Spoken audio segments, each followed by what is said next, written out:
As palavras não dizem tudo, mesmo que o tudo seja fácil de dizer. Com certeza fala bem melhor o tudo, se sua atitude manifesta o que crê. O nível de julgamento, primeiro era o tribunal cívil, depois era o sinédrio e depois a geena, onde o corpo do criminoso era lançado. Nos céus também existem 3 níveis de julgamento. Existe o julgamento de tribunal, existe o julgamento de sinédrio celestial e existe a geena de fogo na era vindoura. Assim como tinha uma geena literal, física, que queimava em Jerusalém o lixão e os corpos de criminosos, vai haver uma geena na era vindoura para queimar e purgar aqueles que não aceitam a disciplina aqui agora. Os irmãos estão entendendo o paralelo? Há um paralelo. Há 3 níveis de julgamento na terra, dada por Deus, em Israel. Esses 3 julgamentos dados em Israel, aqui na terra, correspondem a 3 julgamentos celestiais no céu. E é com esses 3 julgamentos celestiais do céu que o Senhor Jesus está lidando aqui. O primeiro, que é o julgamento de tribunal, se refere, irmãos, a uma corte celestial de anjos que Deus nomeou para punir os homens pelos seus atos e palavras. E o Senhor Jesus está dizendo que se eu não controlar as minhas palavras, se eu não controlar a minha ira, que vai se tornar em palavras, eu posso cair debaixo do tribunal dos anjos. E os anjos vão ter permissão para levantar situações de castigo na minha vida. Eu não estou inventando isso. Paulo diz em Colossenses que existem soberanias e tronos celestiais. Está falando de tribunal de anjos aí. Em Daniel 4, vamos lá em Daniel 4, para mim poder exemplificar essa história com o caso de Nabucodonosor. Eu não sei se está ficando claro para os irmãos isso. Por isso que nós temos que tomar cuidado com o nosso falar. Por isso que o nosso falar é muito sério, porque ele tanto está sendo visto e pode interferir na vida dos homens, como também, irmãos, dependendo do que eu falo, do espírito com que eu falo alguma coisa, os anjos recebem autoridade para poder interferir na minha vida. Um juízo. Um juízo temporário, mas um juízo. Um exemplo desse tribunal, desse primeiro livro de tribunal, acontece em Daniel 4. Quem aqui lembra da história de Nabucodonosor? O seu orgulho, né, diante da imponente Babilônia, os seus jardins suspensos, né? Um jardim que conseguia bombear água a mais de 40 metros de altura naquela época. Sistema de irrigação, a muralha da cidade era tão espessa que andava 4 carruagens lado a lado em cima do muro. A cidade tinha mais de 80 torres de vigia. Era cercada de um lado ao outro por 2 rios, o Eufrates e o Tigre, de maneira que o inimigo nunca pudesse penetrar naquela cidade. Quando Nabucodonosor viu tudo isso, e Deus havia entregado todos os reinos do mundo na mão dele, ele se orgulhou. Ele foi o único rei autocrata do mundo, ou seja, ele governava de si mesmo. Ele não dependia de assembleias, legislações, nem de sátrapas, nem governadores, nem nada. Ele era a autoridade máxima. O que ele dizia, acontecia. Daniel chega a dizer que Deus entregou até as bestas feras da terra na mão dele. Não só os homens, mas todos os animais da terra na mão dele. E ele se viu no sonho como aquela árvore gigante. É só para adiantar para os irmãos, depois os irmãos podem ler o capítulo 4 inteiro com cuidado. Os irmãos vão ver ele crescendo como aquela árvore gigante, até que de repente, no versículo 13, diz assim: no meu sonho, aqui é Nabucodonosor falando, quando eu estava no meu leito, vi um vigilante. A expressão vigilante aqui, no hebraico é sentinela. Está se referindo a um anjo que tem um posto de sentinela. Irmão, o que é sentinela? Vigilante ou vigia. O que o vigilante ou a sentinela faz? Para que existe um vigia ou uma sentinela? Para vigiar, não é? Para ser um tutor. Para poder saber se a situação é de risco ou não. Aqui está dizendo que tem um anjo aqui sendo chamado de vigilante. Veja, irmão. Por enquanto, o governo desse mundo não foi dado ainda aos vencedores nem à igreja. Os anjos ainda têm uma esfera de governo dada por Deus. É por isso também que diz que na Assembleia a mulher tem que pôr véu por causa dos anjos. Existem coisas de atos e palavras nossas que interferem no mundo dos anjos. E os anjos estão muito interessados na forma como eu tenho a minha vida de falar cotidiano. Eles estão interessados nisso porque o que eu falo é a expressão do meu coração. E eles não só estão interessados, eles são nomeados para vigiar isso e para interferir nisso. Nabucodonosor estava olhando e viu um santo, um vigilante, que descia do céu, clamando fortemente, dizendo: derribai a árvore, cortai-lhe os ramos, derriçai-lhe as folhas, espalhai o seu fruto, afugentem-se os animais de debaixo dele, e deixai na terra atada com cadeias de ferro e de bronze na erva do campo. Seja ele molhado do orvalho do céu, e a sua porção seja com os animais, a erva da terra. Mude-se-lhe o coração, para que não seja mais coração de homem, ele seja dado coração de animal, e passem sobre ele 7 tempos, que são 7 anos. Agora, olha o 17, irmãos. Não é espantoso isso aqui? Presta atenção no versículo 17. Esta é a sentença. Esta sentença é por decreto das sentinelas. Aqui não diz que foi decreto de Deus pessoalmente, não. O grupo de sentinelas, os anjos sentinelas, receberam a autoridade de Deus. É esse primeiro nível de julgamento que o Senhor Jesus está falando. Julgamento de tribunal, tribunal celestial de anjos. Por quê? Porque Nabucodonosor se orgulhou. Vocês vão ver, ler na história no final, que ele ouve a interpretação de Daniel e depois ele fala: eis a Babilônia que eu construí com o meu poder e a minha força. Quando ele falou isso, uma voz do céu veio para ele e falou: já passou de ti o teu reino. Serás expulso entre os homens agora. Mas quem que estava fazendo julgamento sobre ele? As sentinelas. Os anjos, o tribunal de anjos do céu. Porque existe esfera de governo angelical hoje, irmãos. E o Senhor Jesus está falando que se nós não controlarmos nossa fala, tem muita coisa que ocorre na minha e na sua vida que é consequência da forma como a gente fala, das coisas que nós falamos. Nós nos iramos e não controlamos a ira. Nós falamos e não nos arrependemos. E os anjos, as sentinelas, estão olhando. Não é curioso que tem um versículo desse aqui na Bíblia? Que tenha anjos interferindo no governo dos homens? E que o autor de Hebreus fale que Deus não confiou o mundo vindouro a anjos? É sinal que no mundo de agora os anjos têm uma esfera de governo? E que nem Cristo removeu isso ainda? E que dependendo da conduta que eu tiver, eu caio debaixo da exousia, da autoridade desses anjos. Eu sei que é um assunto sério, parece até polêmico, mas isso está na Bíblia. Nem todo julgamento Deus confiou diretamente a ele. Ele confiou a anjos. Por enquanto. Então nós temos que aprender a andar por causa do governo de Deus. Para testemunhar o Senhor diante dos homens e dos anjos. A Bíblia fala que nós somos espetáculo, não só aos homens, mas também aos anjos. E o que os anjos estão assistindo? A nossa vida, o nosso falar. Por que eles interferem? Por causa da soberba, do orgulho, da forma como nós falamos as coisas. Nós caímos debaixo de quarentena de anjo. Não é a quarentena do Dória. Não é a quarentena do governador de Minas. É a quarentena do Tribunal Celestial.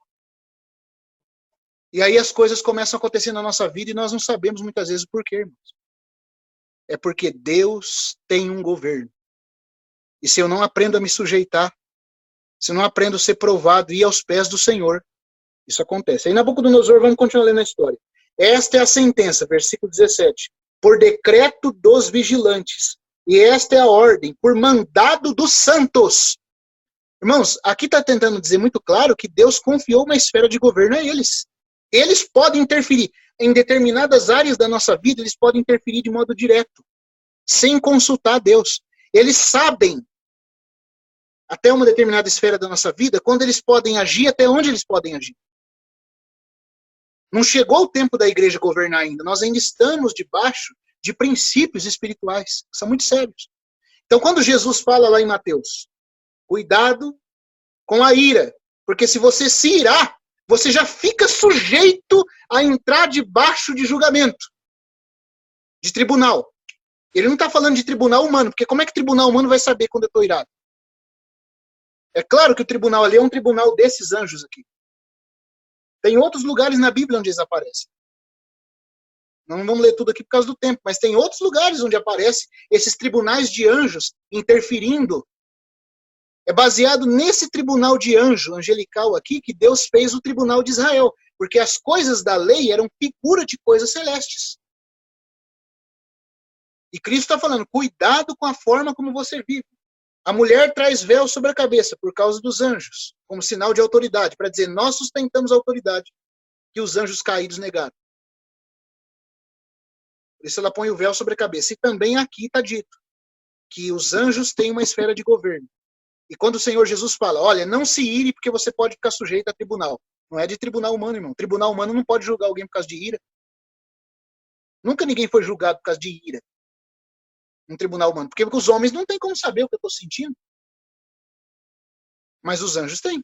Aí depois o Senhor Jesus fala algo mais. Se eu me irar e não tratar a ira, eu já fico sujeito a tribunal celestial. Mas aí ele diz mais, se você chegar a externar isso, chamando seu irmão de raca, que significa tantã, bobo, e é claro, como eu falei aqui, nenhum de nós, eu acho que nenhum de nós chama alguém de bobo, assim, seu bobo, né? Nós não temos problema, né? Essa descortesia, às vezes, com os irmãos. Mas a hora que a gente está assim, meio nervoso, ou nós estamos passando provas na nossa vida, irmãos, quem de nós, muitas vezes, não olha assim para a pessoa, para o irmão, você não sabe, seu ignorante. É aquele espírito que nós temos na hora que a gente despreza as pessoas. Nós desprezamos a intelectualidade, a vida inteligível dela. Raaca. Aí Cristo fala que se eu começar a desprezar a própria alma do meu irmão, porque Raaca tem a ver com a vida de psique da pessoa, ele diz que eu fico sujeito a tribunal de sinédrio, porque a expressão grega é essa, tribunal de sinédrio. Agora, o que é o tribunal de sinédrio? Se o tribunal corresponde a tribunal de anjos, o que é o tribunal de sinédrio?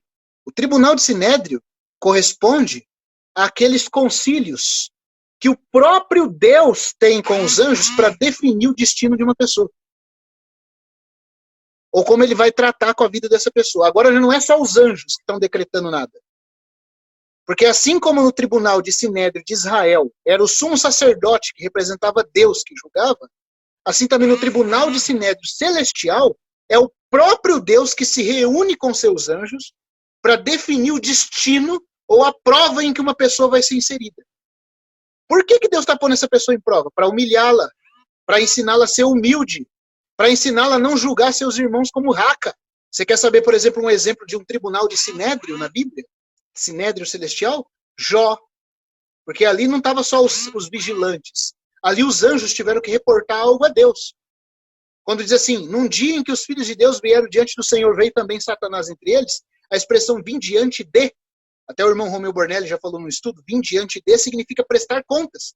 De tempos em tempos, os anjos, os vigilantes, esses anjos que estão por enquanto num certo nível de autoridade, eles têm que se reunir diante de Deus para prestar conta do que fazem e para ouvir as decisões de Deus a respeito das vidas individuais dos homens aqui na Terra.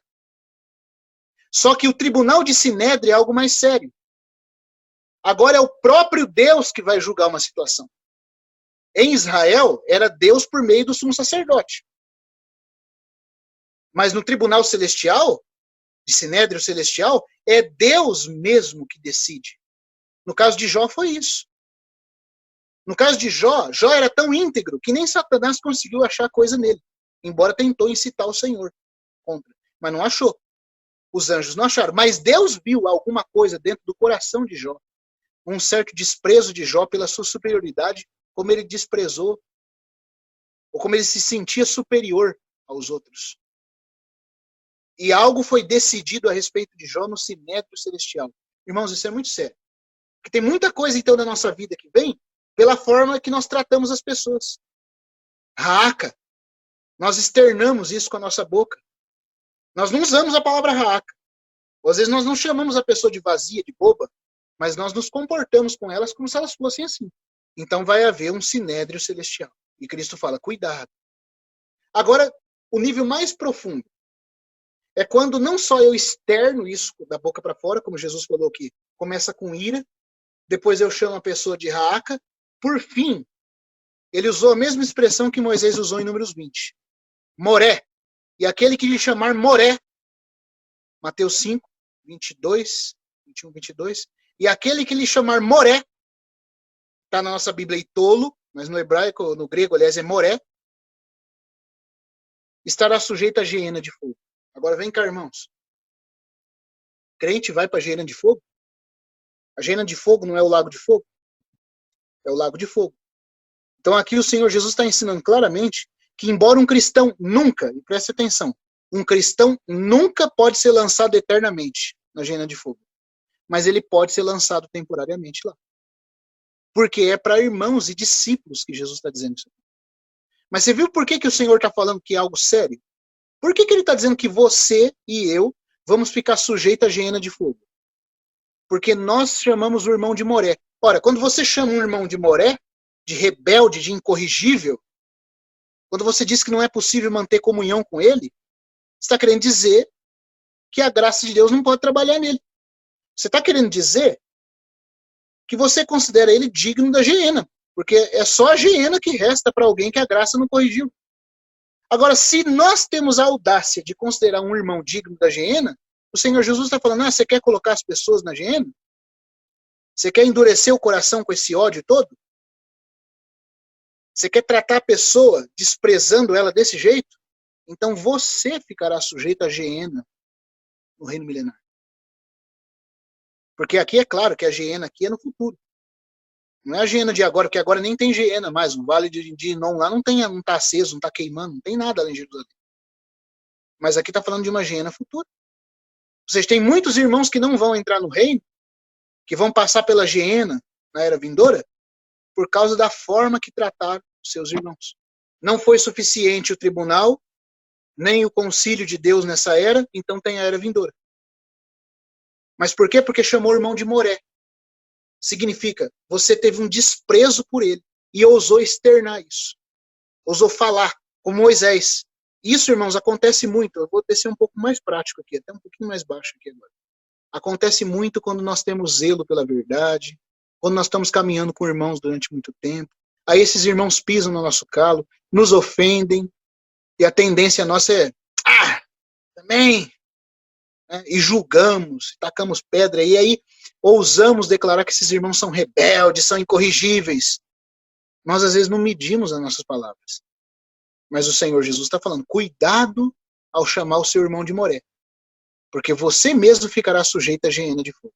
Não é condenação eterna. Porque o versículo 23 está falando que se você tem que se reconciliar com esse irmão.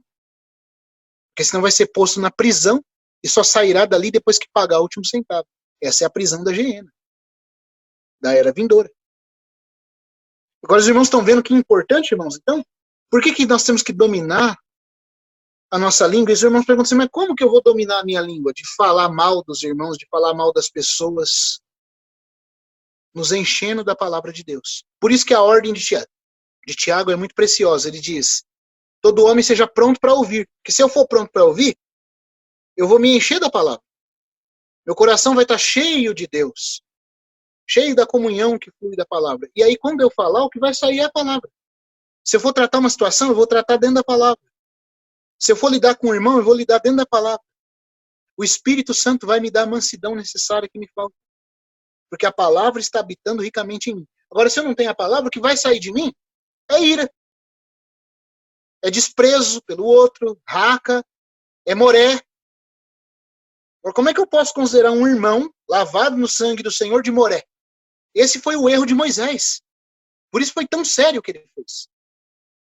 E pode ser sério para nós também. Então, Tiago, agora vamos voltar para Tiago 3. Sobre esse assunto do Tribunal dos Anjos, irmãos, eu falei de modo resumido. Se alguém quiser depois saber mais, pegue lá no meu canal lá, o canal lá do Escriba lá, e tem lá uma playlist chamada O Tribunal dos Anjos e o Governo dos Anjos, tá? Porque não dá para explicar tudo aqui agora por causa do tempo. Mas eu só quis mostrar que esses 3 níveis de julgamento que o Senhor Jesus citou em Mateus tem a ver com realidades espirituais. Não tem a ver com o tribunal humano aqui na Terra. E nós podemos estar sujeitos em um deles, dependendo da forma como, se eu me iro, se eu exteriorizo isso, desprezando a alma do meu irmão, ou se eu chego até mesmo a considerá-lo um moré. Você fala, mas existe cristão que pode considerar um irmão um moré, com ódio, com aversão desse jeito? Irmão, tem. A maioria de nós saiu de um contexto, eu estou falando aqui com irmãos que eu sei que entende o que eu estou dizendo, a maioria de nós, que se nós não tomarmos cuidado, nós vamos considerar os irmãos dessa forma. Ou os irmãos lá podem considerar a gente assim, ou qualquer outro grupo de irmãos pode considerar outros irmãos assim. Isso é algo muito sério. Isso é algo muito sério. Agora vamos para o capítulo 3, para mim encerrar aqui, que a gente vai ler no versículo 5, né? Assim também a língua é pequeno órgão que se gaba de grandes coisas. Vede como uma fagulha põe em brasas tão grande céu. Ora, a língua é fogo, é mundo de iniquidade. Sabe a expressão iniquidade aqui, adikia, no grego, é ilegalidade. É com a língua que nós transgredimos a ordem do governo de Deus. É isso que Tiago quer dizer. Deus tem um governo. Deus tem seus princípios estabelecidos.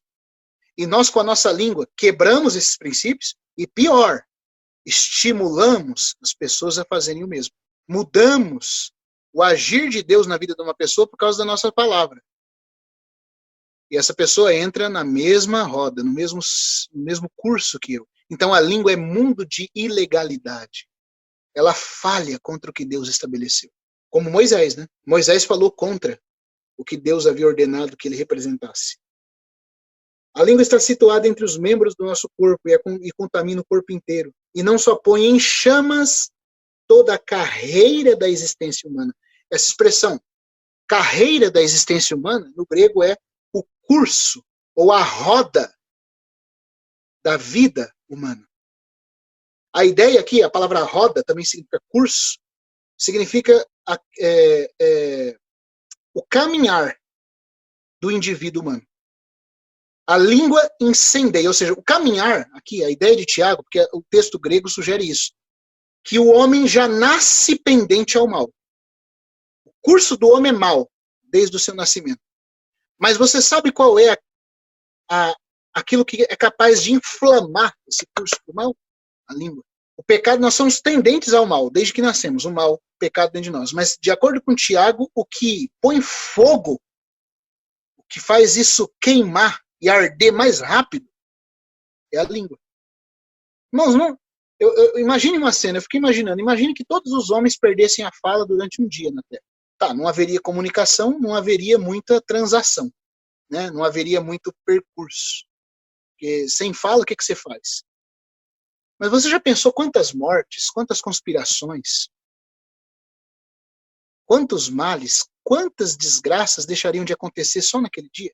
Não é verdade quando o Tiago fala que a língua incendeia o curso de depravação do homem? O homem já é pendente ao mal.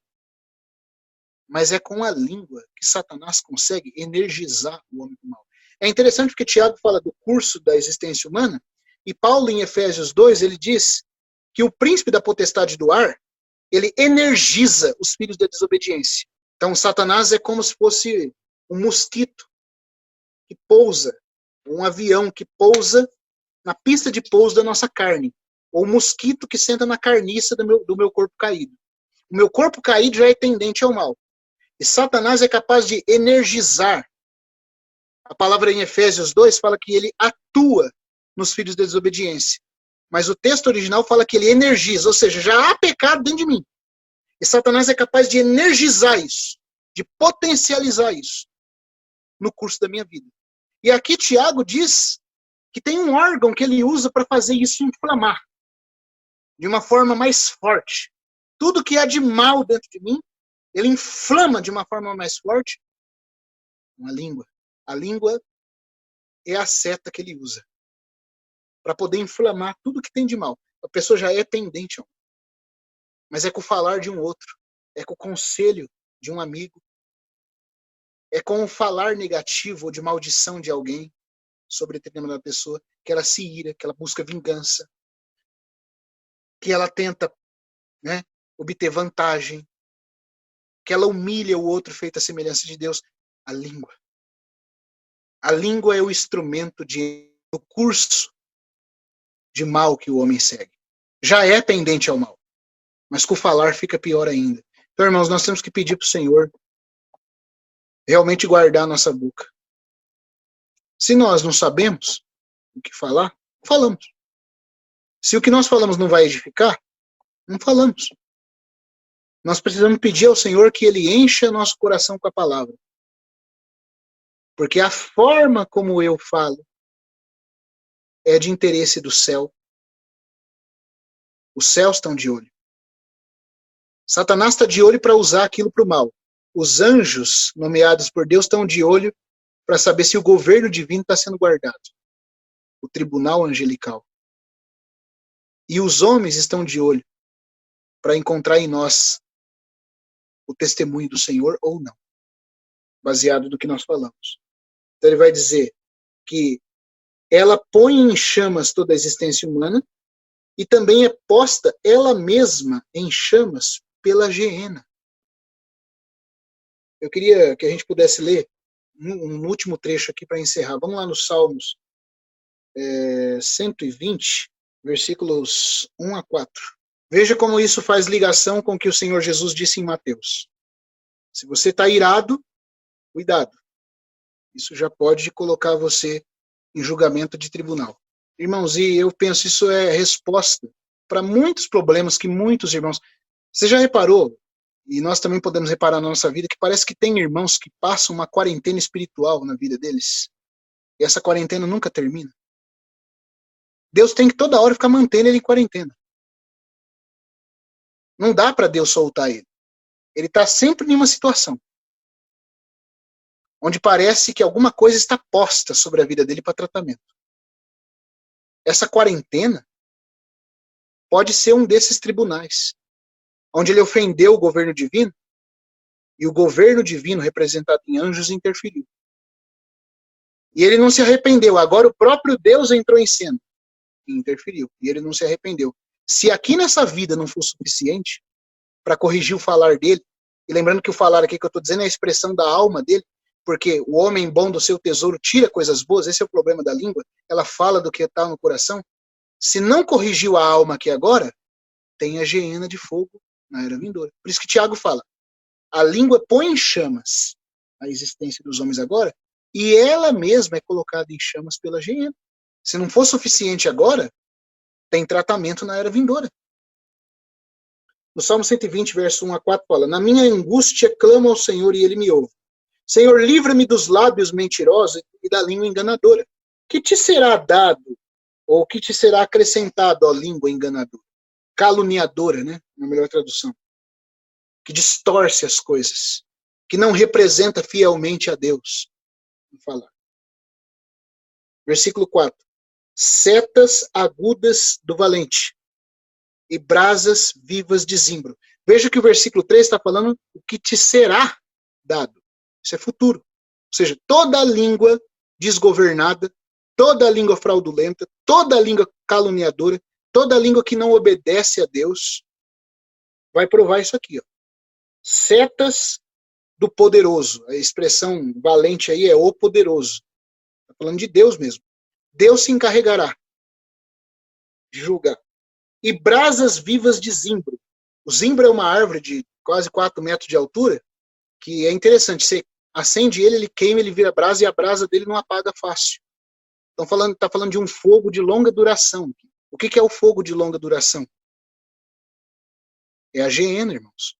Por isso que o Targum judeu, quando aquela paráfrase hebraica do Antigo Testamento em aramaico, ele fala que essa brasa viva de zimbro é com o fogo da geena. Aparece essa expressão lá. O fogo da geena, que é o mesmo fogo que o Senhor Jesus colocou em Mateus 5. Que aquele que chamar o seu irmão de Moré estará sujeito à geena de fogo. Então a língua põe fogo e é ela mesma posta em fogo pela geena. É o que resta para a era vindoura. Nenhum de nós quer ter parte nisso.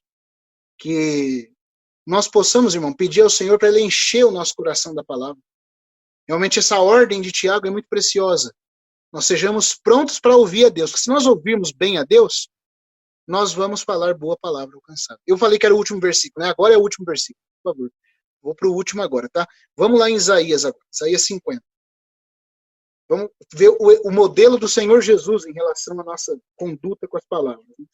Se nós não tivermos ouvidos bons para ouvir o Senhor, para nos colocar diante dele para ouvi-lo, o que nós vamos falar?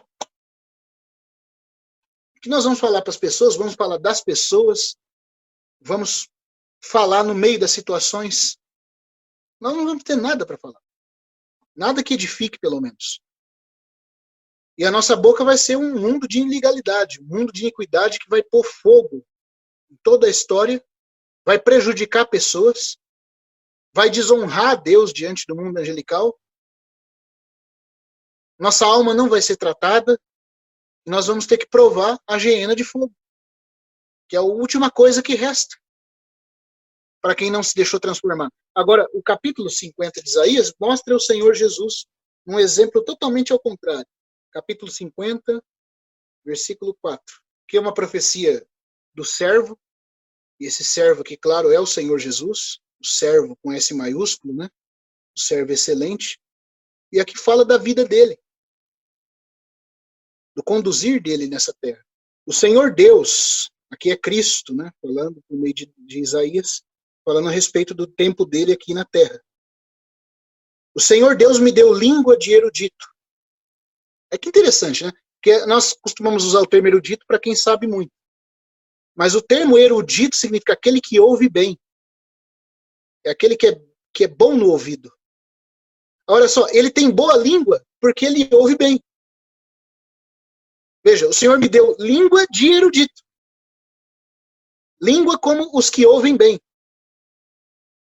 Porque ele ouve bem, ele sabe bem o que falar. Se não ouvir bem, não vai falar nada de edificação. Então nós temos que ouvir, como acho que é o irmão Robert McShane que fala, não ouse encontrar nenhum rosto de manhã antes do rosto do seu Senhor. Também o irmão George Miller falava que todo homem tem que ir primeiro diante de Deus, para depois ir diante dos homens. Então, as situações vêm, as pessoas vêm, buscar conselho, buscar ajuda, e nós temos que aprender a falar, irmão, vamos levar isso ao Senhor. Irmão, eu vou orar ao Senhor. Fulano, eu tenho que buscar a Deus. Eu não sei o que dizer sem a graça dele, sem o Espírito dele. Então, se nós ouvirmos bem a Deus, nós vamos ter boa palavra para dizer ao cansado. Aqui falando ainda, fala, ele me desperta todas as manhãs. Irmão, que coisa linda. Isso é o Senhor Jesus, como no Evangelho de Marcos, de madrugada, muitas vezes ele acordava para ir orar, para ouvir o Pai. Na sua vida humana de dependência, ele ouvia o Pai. E ele dizia que o Pai revelou a ele tudo o que ele tinha que dizer ou falar, ou fazer. O Pai antecipadamente dizia, filho, você vai passar por essa situação hoje, você vai encontrar essa pessoa, as palavras que você vai dizer, essa, essa e essa. Essa é a comunhão que o Senhor quer ter conosco. Ele me desperta todas as manhãs, desperta-me para ouvir, desperta-me o ouvido para que eu ouça como os eruditos. O Senhor Deus me abriu os ouvidos, me furou as orelhas, e eu não fui rebelde, não me retraí. Esse é o nosso Senhor. E é isso que Ele quer produzir em nós, para que nossa boca seja uma boca como a de alguém que ouve bem.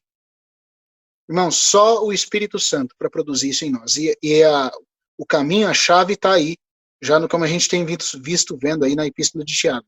Sejamos prontos para ouvir. E aí sim nós vamos aprender a ser tardio para falar. Porque do contrário, essa ordem aí vai ser totalmente inversa. Nós vamos ser pronto para irar, pronto para falar e tardio de ouvir. Satanás quer inverter na nossa vida essa ordem, mas se nós colocarmos as coisas na ordem, nós vamos ter a palavra de Deus habitando em nós, para dizer boa palavra, palavra de edificação, palavra de transformação. E não incorrermos em ferir o governo de Deus com uma vida rebelde. Então que o Senhor nos abençoe. Vamos parar por aqui e nós continuamos do versículo 7, nós lemos até o 12 hoje. Nós vamos continuar do 7 até o versículo 18 a semana que vem, tá bom? Eu espero ter ajudado os irmãos no compartilhar. Se tiver alguma dúvida, os irmãos podem ficar à vontade. Se alguém depois quiser perguntar alguma coisa também no WhatsApp, eu estou à disposição dos irmãos, tá? Eu paro por aqui e que os irmãos fiquem à vontade para falar, para perguntar, para compartilhar. Amém?